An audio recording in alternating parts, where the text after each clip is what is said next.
নমস্কাৰ আসামিজ গুৰু ইউটিউব চেনেললৈ মই নৱদৰে আপোনালোকক স্বাগতম জনাইছোঁ। আজি আমি ডিসকাস কৰিম এবাউট উড। উড আমি কেনে ধৰণে বিভিন্ন বাক্যত বিভিন্ন মিনিঙৰ কাৰণে ব্যৱহাৰ কৰিব পাৰোঁ, কেনেকৈ আমি পলাইট ৰিকুৱেষ্টৰ কাৰণে উড ব্যৱহাৰ কৰিব পাৰোঁ, এই সকলোখিনি ডিসকাস কৰিম এই ভিডিঅ'টোত। সো ভিডিঅ'টো স্কিপ নকৰি শেষলৈকে চাব। আপোনালোকে নিশ্চিত ৰূপে জানিব পাৰিব যে উড আমি কেনে ধৰণে বিভিন্ন বাক্যত ব্যৱহাৰ কৰিব পাৰোঁ বা উডৰ জৰিয়তে আমি কেনে ধৰণে কাৰোবাক পলাইট ৰিকুৱেষ্ট কৰিব পাৰোঁ। সো আহক এটা ভিডিঅ'টো আৰম্ভ কৰোঁ। আপোনালোকে নিশ্চয় জানে যে আমি ফিউচাৰ টেন্সৰ বাক্য যেতিয়া এটা ক'বলৈ বা লিখিবলৈ যাওঁ তেতিয়া আমি চেল বা উইলৰ ব্যৱহাৰ কৰোঁ, কিন্তু মডাৰ্ণ ইংলিছত আমি ইন জেনেৰেল উইল ইউজ কৰোঁ। আৰু এই যিটো ফিউচাৰ টেন্সৰ যিটো সেন্টেন্স, সেই ফিউচাৰ টেন্সৰ সেন্টেন্সটো যেতিয়া আমি ফাৰ্ষ্ট টেন্সত ক'ম তেনে ক্ষেত্ৰত আমি উড ইউজ কৰিব পাৰোঁ। যেনে I would go there, I would go there, মই মানে তাত গৈছিলোঁ বা মই তেখেতে কৈছিলে যে মই তালৈ যাম। তেখেতে কৈছিল দুইটা ফাৰ্ষ্ট টেন্স হ'ব। সো আমি ক'ব পাৰিম যে he said that he would go there. আমি এনে ধৰণে উড ফাৰ্ষ্ট টেন্স মিন কৰিবৰ কাৰণে ব্যৱহাৰ কৰিব পাৰোঁ। নেক্সট আমি উড ইউজ কৰোঁ আমি যেতিয়া অতীতৰ কোনো এটা ঘটনা কম বা ঘটনাটোৰ বিৱৰণী দিম তেনে ক্ষেত্ৰত আমি উড ইউজ কৰিব পাৰোঁ। যেনে আমি ক'ব পাৰোঁ যে মই ৰাতিপুৱা 4:30 বজাত শুই উঠিছিলোঁ, ফাৰ্ষ্ট টেন্স, আৰু মই তাৰ পাছত খোজকাঢ়িবলৈ গৈছিলোঁ, ফাৰ্ষ্ট টেন্স। তাৰপিছত আমি ক'ব পাৰোঁ যে তাৰ খোজকাঢ়ি উভতি আহি মই এখন নিউজ পেপাৰ পঢ়িছিলোঁ, গোটেইকেইটা ফাৰ্ষ্ট টেন্সত ক'লোঁ। এই ফাৰ্ষ্ট টেন্সখিনি আমি যেতিয়া ইংৰাজীত ট্ৰান্সলেট কৰিম তেতিয়া আমি উড লগাই ট্ৰান্সলেট কৰিব পাৰোঁ। ফৰ এক্সাম্পল আমি এই কথাখিনিকে আমি যেতিয়া ইংৰাজীলৈ ট্ৰান্সলেট কৰিম তেতিয়া এনেধৰণে হ'ব, I use to get up at 4:30 AM, I use to get up at 4:30 AM, then I went out for a walk. আমি ক'লোঁ যে I went out for a ৱাকৰ ঠাইত আমি ক'ব পাৰোঁ যে I would go' for a walk. And তাৰপিছত আমি কৈছিলোঁ কি যে তাৰপিছত আহি মই এখন নিউজ পেপাৰ পঢ়িছিলোঁ। After that I read a newspaper, after that I red a নিউজ পেপাৰৰ ঠাইত আমি ক'ব পাৰোঁ যে after that I would read a newspaper. এনেধৰণে আমি পাষ্টৰ যেতিয়া কোনো এটা ঘটনা বৰ্ণনা কৰোঁ তেনে ক্ষেত্ৰত আমি উড ইউজ কৰিব পাৰোঁ। নেক্সট আমি উড ইউজ কৰিব পাৰোঁ যেতিয়া আমি পচিবিলিটিৰ ক্ষেত্ৰত কোনো এটা কথা ক'ম তেনে ক্ষেত্ৰত আমি উড ইউজ কৰিব পাৰোঁ। যেনে আমি ফিউচাৰত এটা কথা ক'ব পাৰোঁ যে I will go' to Delhi, I will go' to Delhi. এই বাক্যটো হ'ল মই দেলহিলৈ যাম ইন দ্য নেক্সট মান্থ, অহা মাহত মই দেলহিলৈ যাম। যদি আমি এই বাক্যটো কওঁ যে অহা মাহত মোৰ দেলহিলৈ যোৱাৰ সম্ভাৱনা আছে, সো তেনে ক্ষেত্ৰত আমি ক'ম যে I would go' to Delhi in the next month, I would go' to Delhi in the next month means মই অহা মাহত দেলহিলৈ যোৱাৰ সম্ভাৱনা আছে। এনেধৰণে আমি ফিউচাৰ টেন্সৰ কোনো এটা বাক্য প্ৰকাশ কৰিম বা সম্ভাৱনা থকা ক্ষেত্ৰত আমি উড ইউজ কৰি বাক্যটো ক'ব পাৰোঁ। বা আমি ক'ব পাৰোঁ C will come here টুমৰো, C will come হিয়াৰ টুমৰো, মানে তাই কাইলৈ ইয়ালৈ আহিব। চি উইল বুলি ক'লে তাই অহাৰ সম্ভাৱনা যথেষ্ট থাকে। সো তেনে ক্ষেত্ৰত আমি ক'ব পাৰোঁ যে তাই কাইলৈ হয়তো ইয়ালৈ আহিবও পাৰে, আহিবও পাৰে। তেনে ক্ষেত্ৰত আমি কি ক'ম, C would come here টুমৰো, C would come হিয়াৰ টুমৰো, মানে তাই কাইলৈ ইয়ালৈ অহাৰ সম্ভাৱনা আছে। এনেবোৰ ক্ষেত্ৰত আমি মে বা মাইটো ইউজ কৰিব পাৰোঁ। উডৰ ঠাইত আপুনি মে বা মাইট ইউজ কৰিও এই বাক্যবোৰ ক'ব পাৰে। নেক্সট আমি উড ইউজ কৰোঁ কণ্ডিশ্যনেল চেণ্টেন্সৰ ক্ষেত্ৰত। কণ্ডিশ্যনেল চেণ্টেন্স কোনবোৰ, যিবোৰ চেণ্টেন্স মানে এটা কণ্ডিশ্যন মিন কৰে। যদি তুমি আহা মই যাম, এনেধৰণে, যদি মই যাম, এনেধৰণৰ যিবোৰ বাক্য কওঁ সেইবোৰক কোৱা হয় কণ্ডিশ্যনেল চেণ্টেন্স। কণ্ডিশ্যনেল চেণ্টেন্সে এটা বাক্যই অন্যটো বাক্যৰ ওপৰত ডিপেণ্ড কৰে। চ' তাৰ এক্সাম্পল হিচাপে আমি ক'ব পাৰোঁ যে if you came I would meet you, if you came I would meet you, যদি তুমি আহা, past tense, if you came I would meet you. যদি ইফৰ যিটো মেইন ভাৰ্বটো যদি চিম্পল পাষ্টত থাকে তেতিয়া আমি বাক্যটোৰ পিছৰ অংশৰ যিটো ভাৰ্ব হয় সেইটো সদায় উড কৰিব লাগে। চ' আমি ক'লোঁ যে if you come here I would meet you, আমি পিছৰ অংশত উড ব্যৱহাৰ কৰোঁ। নেক্সট এটা এক্সাম্পল চাওঁ, if you went there he would come with you, if you went there, যদি তুমি তালৈ যোৱা he would come with you, সি তোমাৰ লগত আহিব। ইফ ইউ ৱেণ্ট দেয়াৰ, যদি তুমি তালৈ গ'লা হয়, পাষ্ট টেন্সত কৈছোঁ। চ' যদি তুমি গ'লা হয় he would come with you, সি তোমাৰ লগত আহিলে হয়। এনেধৰণৰ মিনৰ ক্ষেত্ৰত বা এনেধৰণৰ মিনিং কৰিবৰ কাৰণে আমি কণ্ডিশ্যনেল চেণ্টেন্সবোৰ ইউজ কৰোঁ। If she called me I would go' there, if she called me, যদি তাই মোক ফোন কৰিলে হয় আই উড গ' দেয়াৰ, মই তালৈ গ'লোঁ হয়। যদি তাই কৰিলে হয়, নকৰিলে ফাৰ্ষ্ট টেন্স হৈ গ'ল। চ' মই তালৈ গ'লোঁ হয়, মই যোৱাটো এটা ফাৰ্ষ্ট টেন্সতে ক'বলগীয়া হৈছে। চ' তেনে ক্ষেত্ৰত আমি if you called first tense use কৰিম আৰু তাৰ পিছৰ অংশটোত আমি উড আৰু ভাৰ্বৰ সদায় ফাৰ্ষ্ট ফৰ্ম ইউজ কৰোঁ। নেক্সট আমি উড ইউজ কৰোঁ পলাইট ৰিকুৱেষ্টৰ কাৰণে পলাইট ৰিকুৱেষ্ট কোনবোৰ যেতিয়া আমি কোনোবা এজনক মানুহক ভদ্ৰভাৱে কিবা এটা সুধিম খুব সন্মানেৰে কিবা এটা সুধিম তেনেবোৰক কোৱা হয় polite request so polite request বা আমি যেতিয়া ক'ম যে আপুনি এইটো কৰিবলৈ ভাল পাবনে বা আপুনি এইটো কৰিবনে এনে ক্ষেত্ৰত বা সি এইটো কৰিব বিচাৰে এনে ক্ষেত্ৰত আমি উড ইউজ কৰি ক'ব পাৰোঁ সো তাৰ দুটামান এক্সাম্পল চালে আপোনালোকে ভালকৈ বুজি পাব ফৰ এক্সাম্পল হিচাপে আমি ক'ব পাৰোঁ যে would you play with me would you play with me মানে তুমি মোৰ লগত খেলিবানে তুমি মোৰ লগত খেলিবানে এনেকুৱা ক্ষেত্ৰত আমি ইন জেনেৰেলি কেনেকৈ কওঁ তুমি মোৰ লগত খেলিবানে বা আমি যেতিয়া এজন বেলেগ মানুহক ক'ম বা আপুনি যেতিয়া এজন বেলেগ মানুহক ক'ব তুমি মোৰ লগত খেলিবা নেকি বা খেলিব নেকি এনেধৰণে যেতিয়া ক'ম তেতিয়া আমি উড ইউজ কৰি বাক্যটো খতম কৰিম would you accompany me would you accompany me means আপুনি মোক লগ দিবনে তাৰপিছত আমি নেক্সট চেণ্টেন্স এটা ক'ব পাৰিম would you like to go' there would you like to go' there আপুনি তালৈ যাবনে বা আপুনি তালৈ যাবলৈ ভাল পাবনে বা আপুনি তাত যাবলৈ কিবা অসুবিধা পাব নেকি এনেকুৱা মিনিঙৰ ক্ষেত্ৰত আমি উড বা would you like to use কৰোঁ he would like to play guitar he would like to play guitar means সি গিটাৰ বজাব বিচাৰে বা সি গিটাৰ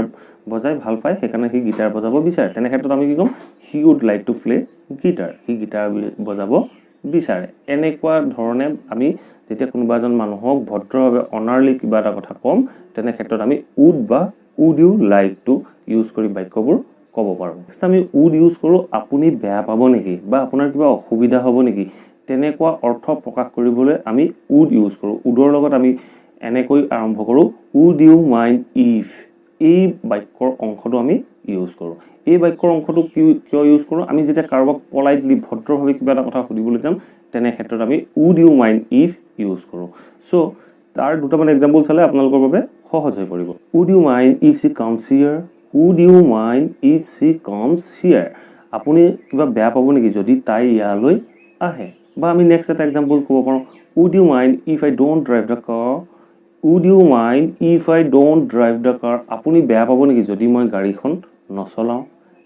এনেকুৱা বাক্যবোৰ আমি কেতিয়া কওঁ যেতিয়া আমি কাৰোবাক খুব সন্মানেৰে খুব ভদ্ৰভাৱে ক'ম তেতিয়াহে আমি এই অসমীয়াৰ এনে বাক্যবোৰ কওঁ চ' ইংৰাজীত যেতিয়া ক'ম তেতিয়া আমি ক'ম would you mind if I don't drive the car would you mind if she comes here আমি এনেধৰণে ব্যৱহাৰ কৰোঁ আৰু এটা কথা এইখিনি মনত ৰাখিব উড ইউ মাইণ্ড ইফৰ পিছত বাক্যৰ পিছৰ অংশটো সদায় আমি চিম্পল প্ৰেজেণ্ট টেন্সত ইউজ কৰিব লাগে সদায় ইয়াৰ পিছৰ অংশটো চিম্পল প্ৰেজেণ্ট টেন্সত ক'ব বা আপুনি লিখিব would you mind if they play with us would you mind if they play with us means আপোনাৰ কিবা অসুবিধা হ'ব নেকি বা আপুনি কিবা বেয়া পাব নেকি যদি সিহঁতি আমাৰ লগত খেলে যদি সিহঁতি আহি আমাৰ লগত খেলে আপুনি কিবা বেয়া পাব নেকি আমি ভদ্ৰভাৱে যেতিয়া সুধিম তেনে ক্ষেত্ৰত আমি উড ইউ মাইণ্ড ইফ আপোনালোকে ইউজ কৰিব পাৰে আপোনালোকে ক'ব পাৰে আৰু আপোনালোকে যদি ইন জেনেৰেল অন্য ৱৰ্ড ইউজ কৰে তেতিয়াহ'লে আজিৰ পৰা উড ব্যৱহাৰ কৰিবলৈ আৰম্ভ কৰক উড ব্যৱহাৰ কৰি যিকোনো মানুহক যিকোনো কথা আপুনি সুধিব বা ক'বলৈ আৰম্ভ কৰক নেক্সট আমি would it be okay or fine if use কৰোঁ would it be okay if এই বাক্যৰ অংশটো ইউজ কৰোঁ আমি কাৰোবাক যিকোনো কথা ক'বলৈ so' would it be okay if মানে হ'ল ইয়াত একো অসুবিধা নাইতো এনে ক্ষেত্ৰত আমি would it be okay or fine use কৰোঁ চ' তাৰ দুটামান এক্সাম্পল চালে আপোনালোকৰ বাবে ইজি হৈ পৰিব এনেধৰণে কৈ থাকিলে আপোনালোকৰ বুজি পোৱাত অসুবিধা হ'ব চ' উইথ এক্সাম্পল বুজিবলৈ যত্ন কৰা হওক would it be fine if I drop her at home would it be fine if I drop her at home মই যদি তাইক ঘৰত ড্ৰপ কৰি দিওঁ কিবা অসুবিধা আছে নেকি বা মই ড্ৰপ কৰি দিম আপোনাৰ কিবা অসুবিধা আছে নেকি কিবা প্ৰব্লেম হ'ব নেকি এনেকুৱা ক্ষেত্ৰত আমি would it be fine if এই বাক্যৰ ক্ল'জটো ইউজ কৰোঁ আমি এনেধৰণে আমি বিভিন্ন বাক্য ক'ব পাৰোঁ আৰু এটা এক্সাম্পল চাওঁ আহক would it be fine if she doesn't come here would it be fine if she doesn't come here যদি তাই ইয়ালৈ নাহে কিবা অসুবিধা হ'ব নেকি যদি নাহে কিবা অসুবিধা হ'ব নেকি আমি এনেধৰণে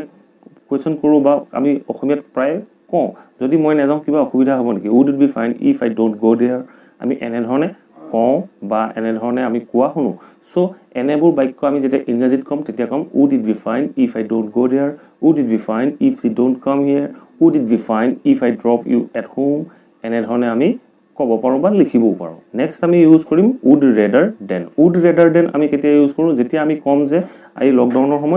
সময়ত আমি বাহিৰলৈ যোৱাতকৈ ঘৰত থকাই বেটাৰ বা ঘৰত থকাই ভাল সো এনেবোৰ মিনিং যেতিয়া আমি কৰিবলৈ যাম তেনে ক্ষেত্ৰত আমি উড ৰেডাৰ দেন ইউজ কৰোঁ উড ৰেডাৰ দেন ইউজ কেনেধৰণে কৰোঁ তাক জানিবলৈ হ'লে আমি 2-4টা এক্সাম্পল চাবই লাগিব আৰু আপোনালোকে যদি এনে ধৰণৰ বাক্যবোৰ ক'বলৈ যত্ন কৰে তেতিয়া যিমান পাৰে সিমান আপোনালোকে প্ৰেক্টিছ কৰক আপোনালোকে ডেফিনেটলি যিমান প্ৰেক্টিছ কৰিব সিমান পাৰিব বা আপোনালোকে সিমান শিকিব পাৰিব সো আজিৰ পৰা আৰম্ভ কৰক এনে ধৰণৰ বাক্য কিছুমান ক'বলৈ বা আপুনি যদি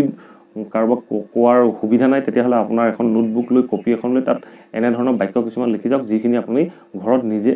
নিজে প্ৰেক্টিছ কৰিব পাৰে সো আহক এতিয়া এটা বা দুটা এক্সাম্পল চাওঁ I would rather rest than go out I would rather rest than go out means হ'ল মই ওলাই যোৱাতকৈ ঘৰত ৰেষ্ট কৰে বেটাৰ মই ৰেষ্ট কৰি থকাই better I would rather rest than go out আমি দেনটো ক'ত ইউজ কৰিলোঁ দেখিলে I would rather rest মই ৰেষ্ট কৰিব লাগে দেন go out ওলাই যোৱাতকৈ সো ফাৰ্ষ্ট ভাৰ্বটোৰ পিছতে আমি দেন ইউজ কৰোঁ would rather than আমি কেতিয়া ইউজ কৰোঁ would rather first verb then তাৰপিছত দেন আহিব তাৰপিছত সেকেন্ড ভাৰ্ব সো এই সেন্টেন্সটো চালে আপোনালোকে নিশ্চয় বুজি পাইছে I would rather rest than go out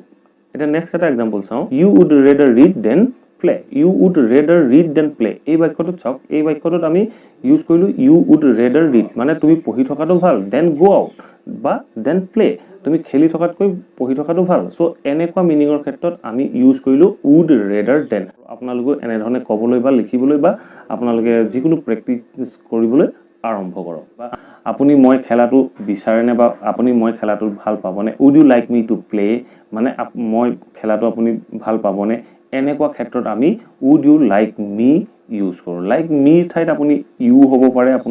আপোনাৰ he হ'ব পাৰে এনে ধৰণে আপুনি যিকোনো প্ৰনাউন ইউজ কৰিব পাৰে সো আহক এটা বা দুটা এক্সাম্পল চাই লওঁ would you like him to drive the car would you like him to drive the car আপুনি তেখেতে গাড়ী চলালে ভাল পাবনে এনেকুৱা ক্ষেত্ৰত আমি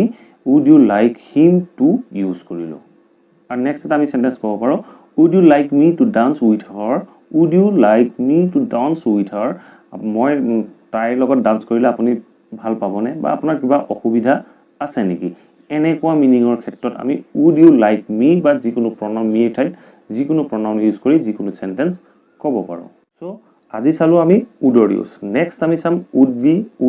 would have been আমি কেনেধৰণে বিভিন্ন বাক্যত বিভিন্ন মিনিংৰ কাৰণে ইউজ কৰিব পাৰোঁ সো আজিৰ ভিডিঅ'টো ইমানেই আছিল আজিৰ ভিডিঅ'টোত মই ক'লোঁ would আমি কেনেকৈ বিভিন্ন বাক্যত বিভিন্ন মিনিংৰ ক্ষেত্ৰত ব্যৱহাৰ কৰিব পাৰোঁ যদি আপোনালোকে ভিডিঅ'টো ভাল পালে প্লিজ লাইক কৰিব শ্বেয়াৰ কৰিব আৰু কমেন্ট কৰি মোক জনাবলৈ নাপাহৰিব আপোনালোকে ভিডিঅ'টো কেনে পালে আৰু আপোনালোকৰ যদি কিবা কুৱেশ্যন কিবা কোৱাৰি থাকি গ'ল দেন আপোনালোকে মোক কমেন্ট বক্সত মোক কমেন্ট লিখি জনাব পাৰে আৰু যদি চেনেলটো এতিয়াও সাবস্ক্ৰাইব কৰা নাই প্লিজ সাবস্ক্ৰাইব কৰি ল'ব আৰু কাষত থকা বেল বুটামটো দবাই অল নটিফিকেশ্যন অন কৰি ল'ব আৰু যিসকলে ইংলিছ ক'বলৈ শিকিবলৈ যত্ন কৰি আছে তেখেতসকলৰ মাজত ডেফিনেটলি ভিডিঅ'টো শ্বেয়াৰ কৰিব thank you for watching the video'